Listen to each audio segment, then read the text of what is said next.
Quite awesome movie reviews. This is Guardians of the Galaxy Volume 2, which is the sequel to Marvel's weird space adventure following Gamora, Groot, Rocket, Quill, and Drax the Destroyer. The Guardians are now a more mature group. They've worked together for a bit, and things open up with an intense dance number, as you could only imagine. Same as the first. This one, I would say, just as funny. Definitely in that context of the scene, and definitely over the entire film.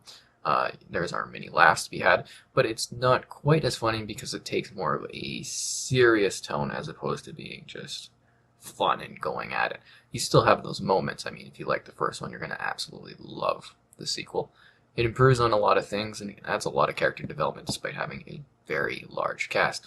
Sure, you can't focus on everybody, but I did feel that every single character in their smaller little duos, because they all sorted out. You got Nebula and Gamora.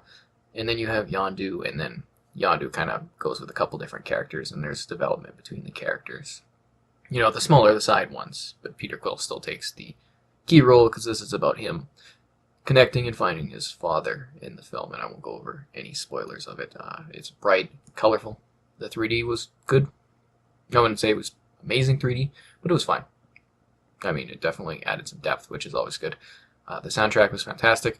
Maybe not as iconic as the original Guardians of the Galaxy will be, but still a really good soundtrack. And hopefully these classic songs get a little more visibility due to people actually seeing it. As far as the narrative goes, it's a lot darker. Yeah, definitely a lot more sinister, but still cool at the same time with just the way the kind of graphics were. And it's just hard to go over without spoiling any aspects, but it's a very magical area and place that they go and visit and explore. And the plot was interesting. I didn't particularly see it coming. There's a lot of cameos, as in, little tidbits of what was happening. And you're definitely going to want to look forward to that. There was also a huge reveal in regards to our friend Stan Lee during the film, so that's really interesting. And yeah, definitely something to look forward to when you're watching it. I thought it was an improvement. I like the first one. I absolutely love that film. I thought it was great. It's funny. I watch it all the time. This one, more of the same, but actually better because it was more narrative focused and character driven. The action was good. Looked great. So many fun parts. So many sadder parts. I want to say too.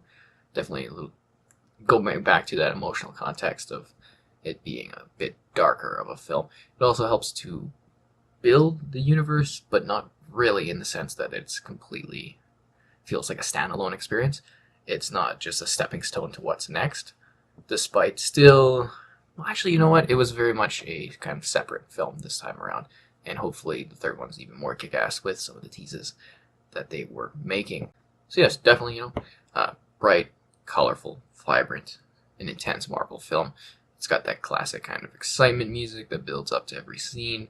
The characters were great. They carry forward while dealing with things and growing. Mantis was a lot of fun. Definitely love that character. The ultra innocent one kind of works perfectly with Drax.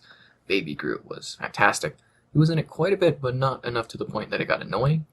He's absolutely hilarious, and you're going to love little Groot and all of his little hijinks and stuff. The squad is definitely much more cohesive, and they stuck together, but they do get into those smaller groups, and it works well. And despite the larger scope, it still focuses on the key cast. And most of all, it is a fun movie. If you like the Marvel films, it's another great Marvel film. It is slightly different in its own way, but it keeps the formula going strong, and I'd say even has the best perfection of it in that fun, comical direction as opposed to the more serious type ones, and does the whole space opera battles and excitement to the max. If you're a fan of the first, I think it's better. Some may argue so. The other one was more simple and focused in what it was doing, and this one really tried to take that original and expand upon it, and I thought it did just that. Give it a 9.5 out of 10, which is great, and I absolutely, seriously loved it. And you can read my review below.